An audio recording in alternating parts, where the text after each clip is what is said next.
Class 10th civics का ये 5वां चैप्टर है और मुझे पता है कि तुमने एग्ज़ाम के लिए बिल्कुल कुछ नहीं पढ़ा है, फिर भी तुम्हें अच्छे नंबर लाने हैं, तो तुम एकदम सही वीडियो पर आए हो। पूरे एग्ज़ाम में यही क्वेश्चन आने वाले हैं, एकदम पेपर लीक करने वाला हूँ दोस्तों, एकदम बढ़िया से याद भी करवा दूंगा इसी क्लास में। तो बड़े रहो, टाइम ज़्यादा नहीं लूँगा और 20 क्वेश्चन जो कि काफ़ी इंपॉर्टेंट है एग्ज़ाम के पॉइंट ऑफ व्यू से, इस चैप्टर से रिलेटेड, वो तुम्हें करा देता हूँ मैं। सबसे पहला क्वेश्चन है, what are the outcomes of democracy. ये हमेशा आता है। तो डेमोक्रेसी इंश्योर्स डिग्निटी। डिग्निटी का मतलब होता है किसी दूसरे की इज्जत करना, आसान भाषा में फ्रीडम, इक्वालिटी सिटीजन्स के लिए। तो सिटीजन्स के लिए डेमोक्रेसी क्या प्रोवाइड करता है भाई? डिग्निटी प्रोवाइड करता है, फ्रीडम प्रोवाइड करता है, इक्वालिटी प्रोवाइड करता है। ये तुम अपने आंसर में लिख सकते हो। It promotes social justice. अब जाहिर सी बात है, डेमोक्रेसी है तो हर कोई वोट दे सकता है, हर कोई एक सोसाइटी में रह सकता है, तो एक सोशल जस्टिस प्रमोट कर रहा है डेमोक्रेसी हमारा। आगे हमारे पास इकोनॉमिक डेवलपमेंट। अब देखते होंगे कि हर साल बजट आता है तो निर्मला सीतारमण जी क्या करती हैं, प्रेस कॉन्फ्रेंस के द्वारा बताती हैं कि ये बजट था कंट्री का, इतना खर्चा हुआ, ये सब चीज़ें वो बताती हैं ना, बेवड़ा देती हैं ना। अगर राजा महाराजा रहता तो तुम्हें बेवड़ा देता आकर? नहीं देता। तो इस तरीके से इकोनॉमिक डेवलपमेंट को भी डेमोक्रेसी ही प्रमोट कर रहा है। Provides a check on the power of the government. यानी कि अगर गवर्नमेंट कुछ गलत करती है तो हम लोग प्रोटेस्ट नहीं करते हैं, बोलते हैं ये गलत कानून है, इसको हटाओ, ये सारी चीज़ें हम करते हैं ना। तो डेमोक्रेसी कहीं ना कहीं इन सारी चीज़ों को प्रमोट करती है, या फिर ये सारी चीज़ें प्रोवाइड करती है, या फिर ये सारी चीज़ें इंश्योर करती है। कुछ भी तुम अपने आंसर में लिख सकते हो। अगला क्वेश्चन है, how does democracy ensures the dignity of citizens. अब किसी भी सिटीजन्स की डिग्निटी तो हमने कह दिया, लेकिन डिग्निटी कैसे इंश्योर करता है? तो देखो, democracy gives citizens the right to express their opinions. यानी कि तुम अपने ओपिनियन को एक्सप्रेस कर सकते हो, लेकिन हाँ, वो एक लिमिट के दायरे में होना चाहिए। ऐसा नहीं किसी को मारने का तुम्हारा ओपिनियन आ गया, तुम उसको एक्सप्रेस करते जा रहे हो, ये गलत है। And participate in decision making. यानी कि तुम भी एमएलए बन सकते हो, तुम भी सीट लेकर खड़े हो सकते हो। ओझा सर को नहीं देखे हो, सीट लेकर खड़े हो गए ना, तो ये एक आम नागरिक ही थे, लेकिन अब पार्टिसिपेशन, अगर वो जीत जाते हैं तो डिसीजन मेकिंग में भी पार्टिसिपेट करेंगे। तो एक तरीके से डेमोक्रेसी हर किसी को ये हक देता है कि वो आगे बढ़ सकता है। It promotes equality and justice. अब जिसको चाहे उसको खड़ा कर दे रहा है, तो जाहिर सी बात है ये डिस्क्रिमिनेशन तो नहीं है ना, ये इक्वालिटी ही है। तो ये इक्वालिटी और जस्टिस को भी प्रोवाइड करता है। इस तरीके से डिग्निटी हर किसी की आगे बढ़ती है और हर किसी की डिग्निटी प्रमोट होती है। तीसरा क्वेश्चन है हमारे पास, what is the significance of democratic participation.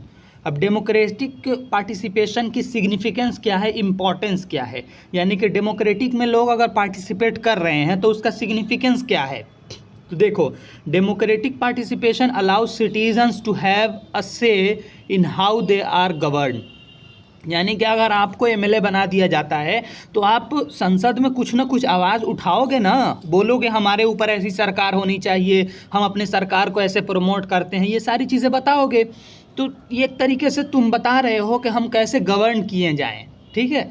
It promotes accountability and ensures that government represents the people's interest. Accountability का मतलब होता है कि जो सांसद है ये तुम्हारे शहर में कितना काम किया है, इसको रिपोर्ट देना है तुम्हें कि हमने ये नाला कहा था बनवाने के लिए, हम जीतने के बाद बनवा दिए हैं, ये अकाउंटेबिलिटी कहलाता है। तो ये सारी चीज़ें डेमोक्रेटिक गवर्नमेंट में ही पॉसिबल हो पाती हैं, अदरवाइज ऐसे कहीं पॉसिबल नहीं मिलेंगी तुम्हें। चलो अगला क्वेश्चन है हमारे पास, चौथा, how does democracy provide a check on the power of the government.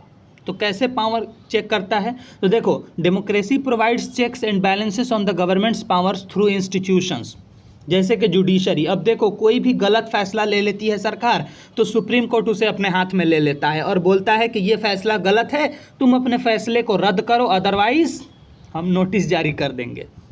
और ओपोजिशन पार्टीज इंश्योर्स अकाउंटेबिलिटी।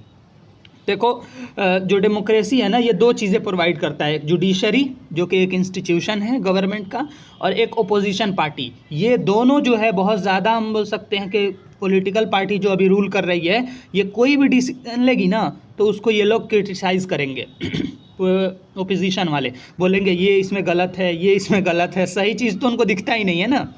तो इस तरीके से ओपोजिशन पार्टी और जुडिशरी ये दोनों मिल करके गवर्नमेंट के पावर को चेक करते हैं।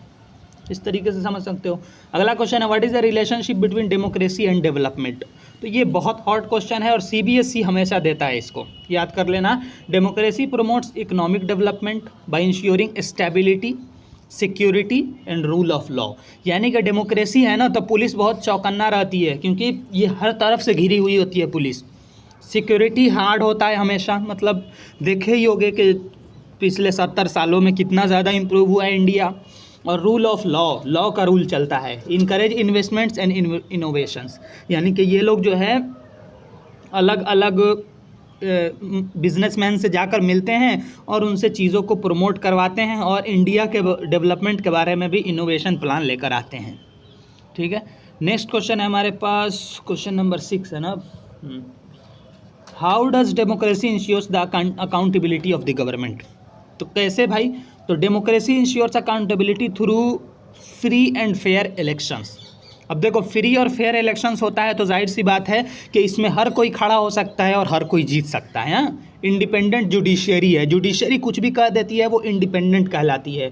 फ्री प्रेस है, हमारे पास फ्री प्रेस है। Citizens can hold leaders accountable, यानी कि वो पूछ सकते हैं कि आपने कहा था कि पंडाल बनवाएंगे, नाला बनवाएंगे, आप बनवाए नहीं जी, तो वो जवाब देंगे भाई, आपको पूछना तो है। अब विधायक का देखते तुम डेढ़ा के मुँह दोगे पैंट में तो कहाँ से पूछोगे। What are the different forms of democratic participation. तो देखो फॉर्म्स ऑफ पार्टिसिपेशन जैसे कि वोटिंग के थ्रू आप पार्टिसिपेट कर सकते हो, पॉलिटिकल पार्टी को ज्वाइन कर सकते हो, या फिर पब्लिक मीटिंग्स को अटेंड कर सकते हो, या फिर रिप्रेजेंटेटिव से ही कांटेक्ट कर लो सीधे। तो इस तरीके से तुम पॉलिटिकल पार्टी को ज्वाइन कर सकते हो। 3-4 तरीके हैं जिनके तरीके से तुम पॉलिटिकल पार्टी को ज्वाइन कर सकते हो। अगला क्वेश्चन है question number 8, how does democracy promote social justice. तो देखो democracy promote social justice by ensuring equal rights and opportunities for all citizens. हर एक सिटीजन्स को इक्वल राइट्स है, वो कहीं भी घूम सकता है, कुछ भी खा सकता है। हर एक सिटीजन्स को जॉब दिया जाएगा अगर वो लायक है। तो अपॉर्चुनिटीज़ सबके लिए इक्वल हैं, पूरे सिटीजन्स के लिए। और राइट्स ऑफ मार्जिनलाइज्ड ग्रुप्स, यानी कि जो SC STs हैं उनके लिए रिज़र्व सीट्स भी हैं, यानी कि उनको भी प्रोटेक्ट किया जा रहा है एक्स्ट्रा हैंड के थ्रू। ठीक है, नेक्स्ट क्वेश्चन है हमारे पास question number 9, what is the impact of democracy on the economy. देखो इकोनॉमी के ऊपर क्या इम्पैक्ट है डेमोक्रेसी का, ये बताना है तुम्हें। तो आंसर में क्या लिखोगे, democracy promotes economic growth by ensuring stability, security and rule of law, encourage. ये तो मैंने पढ़ाया था, आई थिंक ये रिपीट हो गया होगा क्वेश्चन, लेकिन ये याद कर लेना, ये डबल आया है, इसका मतलब ये काफ़ी इंपॉर्टेंट है। ठीक है, इसको याद कर लेना। अगला हमारे पास 10वां नंबर, how does democracy ensures the protection of individuals rights. यानी किसी भी इंडिविजुअल की राइट को कैसे डेमोक्रेसी प्रोटेक्ट कर लेता है, बचा लेता है। तो देखो democracy ensures protection of individuals rights through an independent judiciary, यानी कि अगर आपको कोई भी दिक्कत है तो आप कोर्ट जा सकते हैं, सुप्रीम कोर्ट जाइए और अपना याचिका दर्ज कराइए, आपके प्रॉब्लम को सॉल्व किया जाएगा। ठीक है, तो इंडिपेंडेंट जुडिशरी है हमारे पास। आप मीडिया के पास जा सकते हैं, वो आपकी आवाज़ उठा सकता है। या फिर हम बोल सकते हैं कि protect citizens from government abuse, यानी कि गवर्नमेंट कुछ भी आपको गाली वाली नहीं दे सकती है, मार नहीं सकती है, क्योंकि वो कॉन्स्टिट्यूशन से बंधी हुई है। चलो नेक्स्ट क्वेश्चन है 11वां हमारा, what are the challenges faced by the democracies in ensuring good governance. तो देखो चैलेंजेस बहुत सारे हैं, जैसे कि करप्शन बहुत ज़्यादा होता है। मतलब विधायक अगर कोई स्कीम पास कर रहा है ना, तो वो 10 करोड़ की स्कीम पास कर रहा है तो समझो वो 100 करोड़ की स्कीम थी। इनइक्वालिटी होता है, इनइक्वालिटी इन द सेंस के कोई लायक है ना विधायक का, उसको टिकट नहीं देगा, लेकिन कोई लड़की कुछ कर दे इधर उधर तो दे देता है। या फिर हम बोल सकते हैं बहुत सारे केस आते हैं, नेता लोग लड़की लोगों के साथ इधर उधर करता है तो उनको टिकट दे देता है। या फिर कोई उसका मामा भतीजा पोता होता है उसको टिकट दे देता है। तो इस तरीके से इनइक्वालिटी है डेमोक्रेसी के अंदर। लैक ऑफ अकाउंटेबिलिटी, कभी कभी क्या होता है ना कि जो बहुत ज़्यादा पुराने लीडर हो जाते हैं वो कुछ जवाब ही नहीं देते हैं लोगों के बात का, तो लैक ऑफ अकाउंटेबिलिटी भी है। Ensuring good governance is an on going process. अब गुड गवर्नेंस क्या है ना कि डेमोक्रेसी में एक ऑन गोइंग प्रोसेस है और ये चल रहा है और कभी न कभी ये आगे तक पहुंचेगा और इसको प्रमोट किया जाएगा और ये कंट्री में फुल तरीके से लागू हो जाएगा। ठीक है, अगला क्वेश्चन है how does democracy promotes national unity.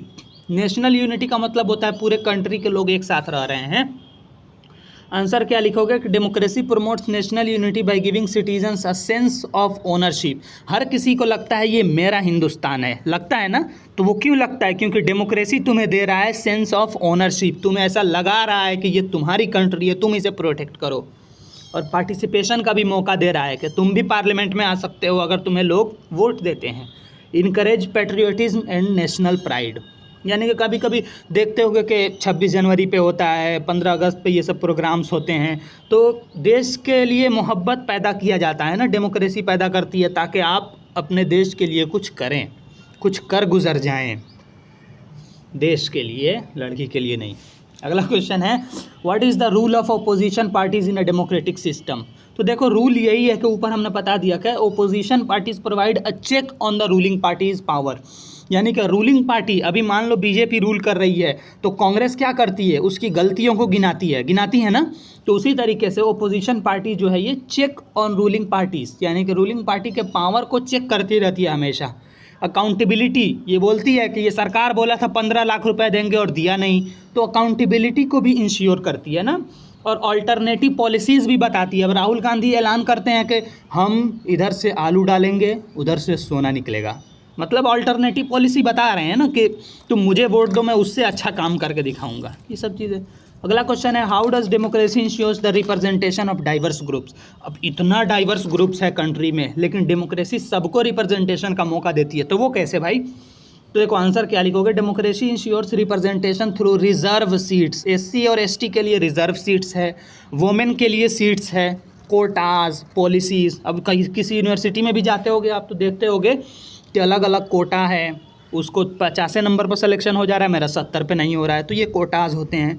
Policies promoting diversity, अलग अलग पॉलिसीज़ बनाए हैं जो कि डाइवर्सिटी को प्रमोट कर रहा है। Protects the rights of marginalised groups, यानी कि छोटे छोटे जो ग्रुप्स हैं, सेक्शंस हैं, उनके इंटरेस्ट को भी प्रमोट किया जा रहा है। अगला क्वेश्चन है हमारे पास what are the outcomes of democracy in terms of economic growth. अगर इकोनॉमिक ग्रोथ के मामले में देखें तो डेमोक्रेसी का आउटकम्स क्या है, क्या निकल के आया है? तो देखो democracy promotes economic growth by ensuring stability, security and rule of law. और फिर ये क्या करती है, इनकरेज इन्वेस्टमेंट्स एंड इनोवेशंस। ये क्वेश्चन थोड़ा बदला हुआ है लेकिन आंसर वही वाला है जो ऊपर वाला है, तो याद रखना घुमा घुमा के इकोनॉमिक ग्रोथ के बारे में कुछ भी पूछे ना, डेमोक्रेसी इकोनॉमिक ग्रोथ में कैसे काम कर रही है, तो ये वाला आंसर लिख देना, भले ही क्वेश्चन कुछ भी हो। ठीक है, अगला क्वेश्चन है how does democracy promote social equality. तो देखो democracy promote social equality by ensuring equal rights and opportunities for all citizens. ये भी ऊपर वाला ही क्वेश्चन है, तो सोशल जस्टिस और सोशल इक्वालिटी बात एक ही होता है लगभग, तो आंसर भी सेम ही होगा, तो घबराना मत, ये बना के तुम्हें दिया हूँ ताकि तुम क्वेश्चन को देख के ना घबराओ।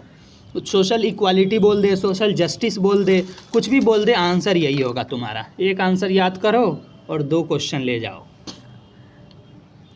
चलो अगला क्वेश्चन हमारे पास 17 what is the relationship between democracy and human rights. बहुत इंपॉर्टेंट क्वेश्चन है और ये अक्सर पूछ देता है। तो democracy promotes and protects human rights through independent judiciary and free press.